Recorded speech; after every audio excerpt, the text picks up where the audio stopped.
Let's talk about how to glaze your pottery. There are so many different methods and techniques you can use for glazing. You could underglaze, you could use regular glaze. You could do a luster fire afterwards. Like there is so much to glazing. So this is really going to be kind of like the most basic, I've never glazed take on glazing. So the first thing that you're gonna wanna do is you're gonna wanna wax the bottom of your pieces. Not everyone does this. I like to do it. This is all what I like to do, okay?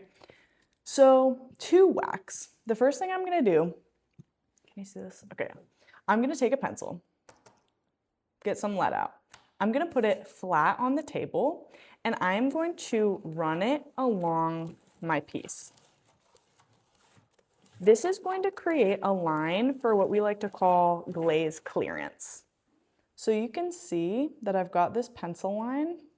It actually lined up perfectly with that little edge, which is nice. It doesn't have to be this depth, but it needs to be at least this depth. So if you only wanted to glaze the upper half, that's totally fine. It just can't be below this. The reason for this is because glaze essentially turns into like a liquid glass when it's in the kiln and it will melt. And so you have to account for a little bit of room for it to melt and move downward, or else it's gonna end up stuck to the kiln shelf, which both will ruin your piece and will break our expensive kiln shelves. Lose across the board for everyone. So first and foremost, we've got our glaze clearance line. Next, I'm gonna grab some wax and I'm going to very carefully paint the bottom of my piece.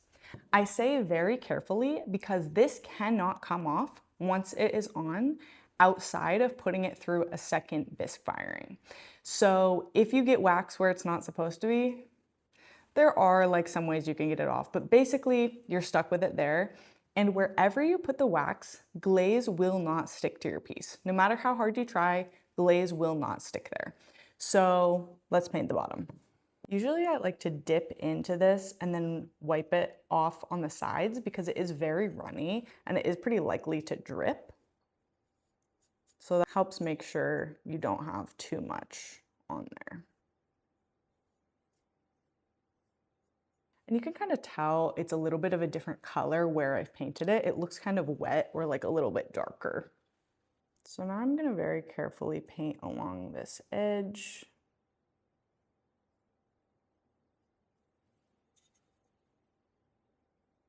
Wax can also be kind of hard to get off of other things, so I would recommend not getting it like on the table or on your clothes or your phone or whatever if you can help it. So now I've got the bottom of this piece waxed. I'm gonna sit this piece upside down to dry so that I don't get wax all over the table. I'm not entirely sure how I want to glaze this yet, so I'm also going to wax the bottom of these test tiles so that I can show you a couple different methods on how you can apply glaze. It is very important that you don't have any glaze on the bottom of your piece, and that's why we're waxing the bottom. Even on these test tiles, even though they have like a pretty short little edge, I'm also gonna go ahead and wax those just so my glaze doesn't drip and stick to the kiln shelf. Also good to know that if you get wax on your fingers and then touch your piece, it will leave wax there. It will leave a little wax fingerprint, so try not to do that. If you want to use wax as a decorative resist tool, you can totally do that. So like, let's say you wanted to glaze something and you wanted to like paint a design and have there not be any glaze there. You could paint that with the wax and then that place will just be bare clay. So if you want to use that as like a decorative thing, you can.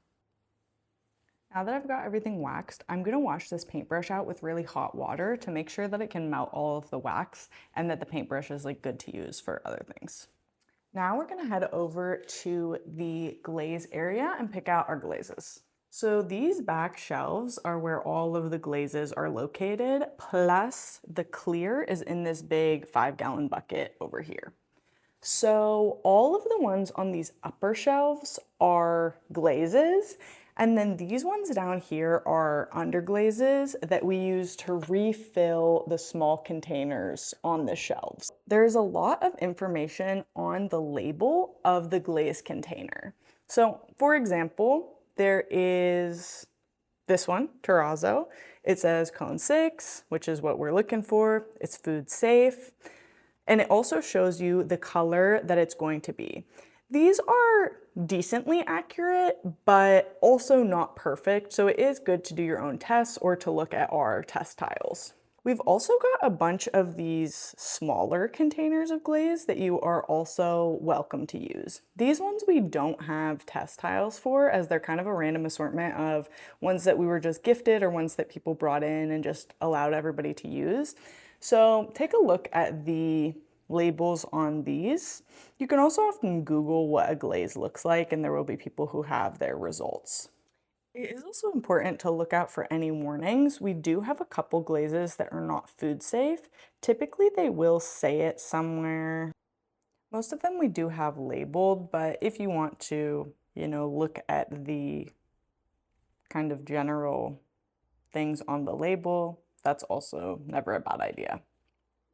If you are bringing glazes in from outside that you've purchased, that your friend gave you, whatever, they have to be cone 6. What was that? Cone 6, okay? It's the firing temperature. They have to be cone 6. Cone 06 is not cone 6. It has to be cone 6, okay? If it is not cone 6, if it is less than cone 6, it will melt and it will ruin the kiln shelves. So just have us take a look at it if you're unsure, but it has to be what? Cone 6, okay?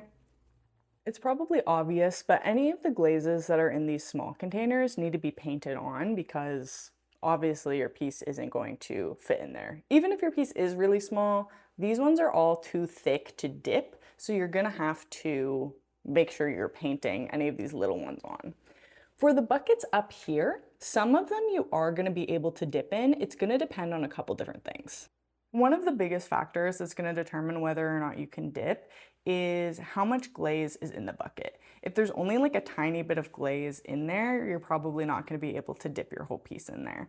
If the glaze is really, really thick, you also probably aren't going to be able to dip. These glazes are formulated to be painted on, and we have to thin them out. Also, sometimes the longer they sit, they will kind of separate, they will dry out. So if there is something that you're kind of unsure about, let us know. So the two glazes that I'm gonna bring with me are the terrazzo and also the burnt orange. With the glazes, I'm also gonna grab a couple other things. I'm going to grab a whisk. For the 1 gallon buckets, I like to use the little whisk.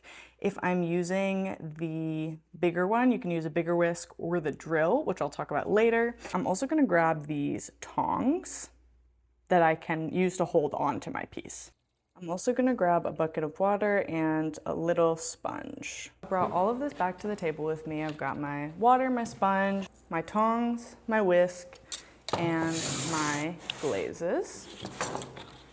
I'm gonna open this glaze, and as you can see, maybe you can't see, but it looks quite thin on the top. So this is quite separated. Do you see how this is like super thick down here, but like really watery on top? We are going to mix this with a whisk until it is all the same consistency. It's really easy for this to splash and get all over the place, so just be careful while you're mixing. It's also really important to make sure that you are really getting everything, like all this goopy stuff, off the bottom, because if you don't, the glaze might not look how it's supposed to look because all of the different chemicals and materials in the glaze aren't mixed together. Think about it as if you're like baking a cake and you're leaving like half of the flour on the bottom of the bowl. Like, it's not gonna turn out right. This will also affect the glaze long term. So if people aren't mixing the glaze properly, and then other people are using it over time, like certain materials will kind of like come out of the glaze, and then there will be like too much of one, not enough of the other, and your glaze just won't look right, okay? So just mix it really, really, really well. Now that it's mixed really well, you can see that it's not chunky anymore. It's kind of the consistency of like whole milk or like, I don't know, maybe like a melted milkshake. I honestly like to dip my finger in, and you want it to just kind of like coat your finger nicely. You don't want it to be like super, super, super thick on your finger. After I mix up my glaze with my whisk, I like to use the lid to set my whisk on so that I don't have to worry about going to the sink a million times. The first glazing technique we're gonna talk about is dipping your piece into the glaze. So to dip your piece, you're gonna take your tongs and you're just gonna grab your piece with your tongs. So let's say I'm just doing this little test tile. I just got it gripped nicely between these tongs. Same thing if I was doing this mug, just grip the mug.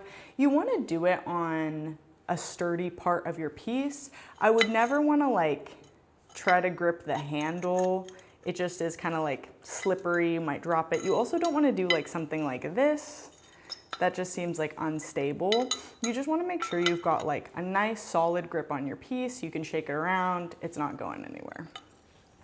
I'm just gonna take my test tile, I'm gonna dip it in, kind of swirl it, and then bring it out. So I've got this here. I'll dip it in, swirl it around for a second, and pull it out.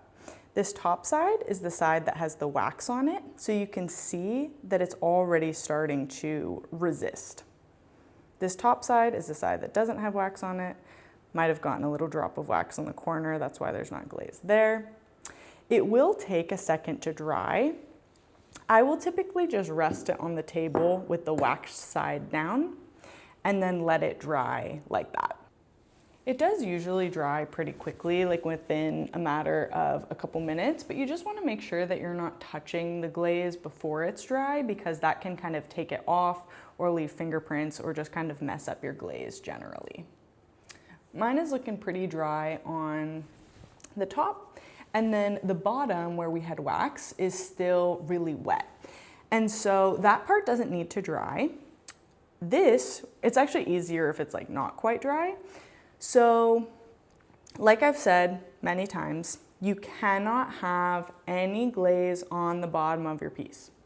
I am going to take my bucket of water and my little sponge. I'm gonna wring out my sponge, and I'm just going to wipe off my test tile. And you just wanna make sure that you get all of the glaze off of the bottom. You'll also wanna go over the sides.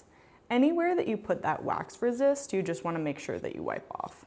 And it does wipe off really easily because it hasn't really stuck to the piece.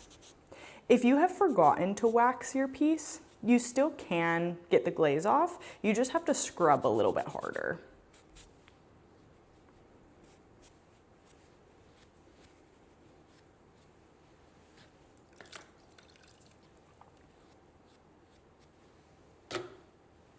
So now I've got my nice little glaze test tile. The bottom looks nice and clean. I have my glaze clearance on the side. On the top here, you can kind of see that I have a little bit of like, I don't know, this little like bubble situation kind of going on.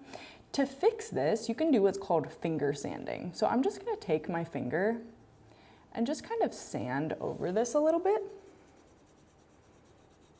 Will just help even out my glaze.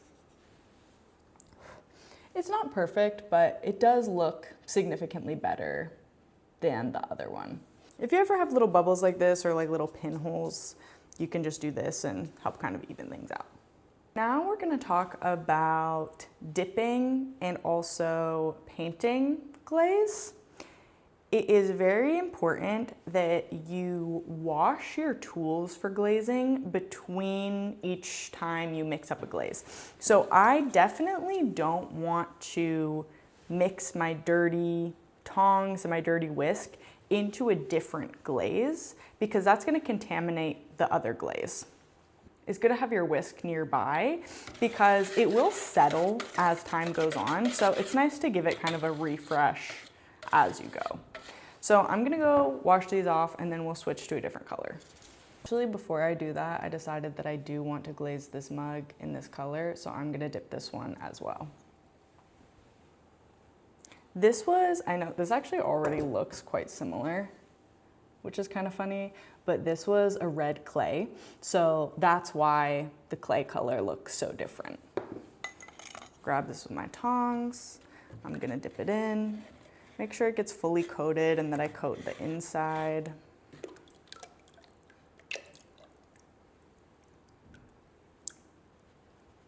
I also usually like to give it like a little bit of a shake to just get off any of that extra glaze.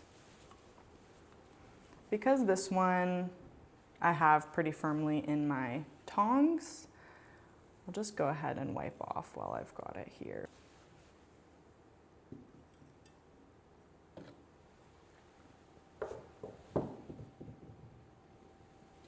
So I can already tell that I missed a little spot.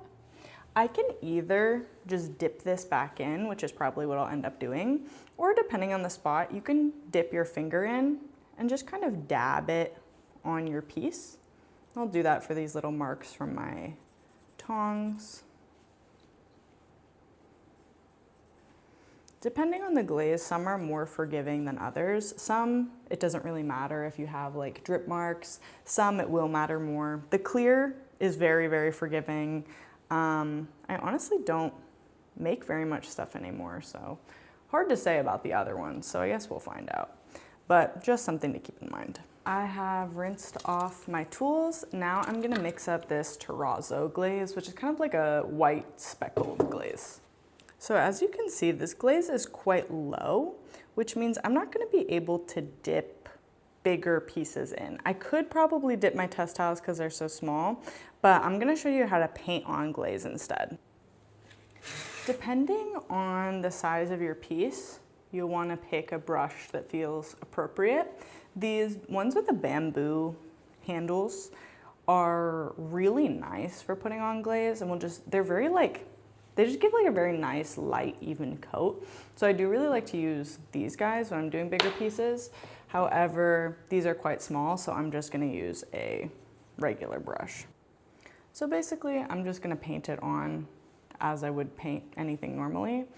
I'm just gonna try to do like pretty light layers and just go over like a couple times.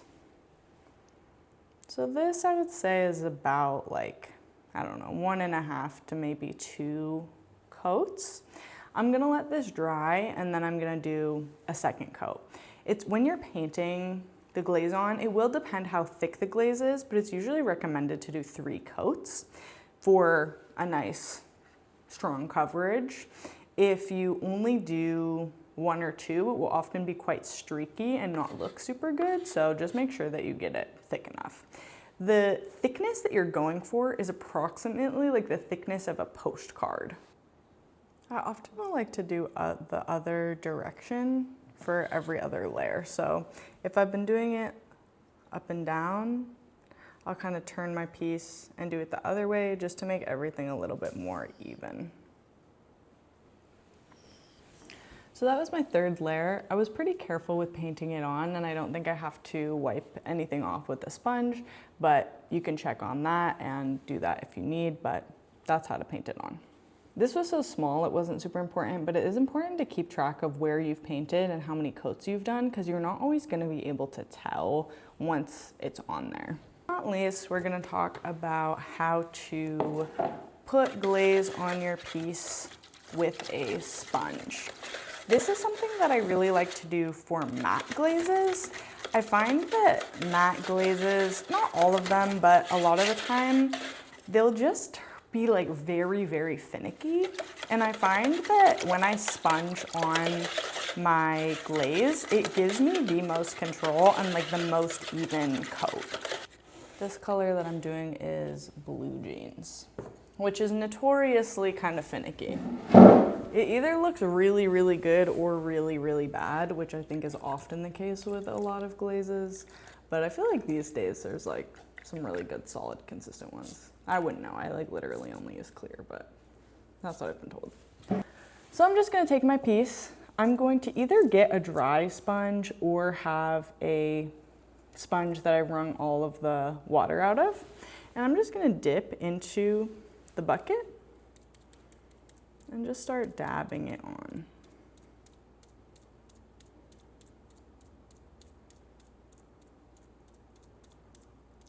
The thinner that your glaze is, the more coats that you're gonna have to do.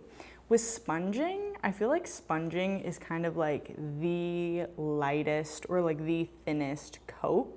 So honestly, I'll probably end up doing like 4 or 5 coats just because it's really thin glaze and I am sponging it on. This one is pretty much dry. So yeah, I'm like, those are 3 methods. We've got sponged, painted, and dipped. These will all clearly need to go through a glaze fire. But yeah, like I said, there's like a million different things about glazing, mixing glazes, layering glazes, glaze techniques, most of which you can find for free on YouTube or TikTok or wherever you're watching this. So check that out. But if there's any specific questions you have, let me know. And happy glazing. Also, one last thing. Even if you wiped off the bottom of your piece, you want to check it before you put it on the shelf to be fired because this still has glaze on it. So just make sure that you wipe it off again so that it actually is nice and clean and won't stick to the count shelf.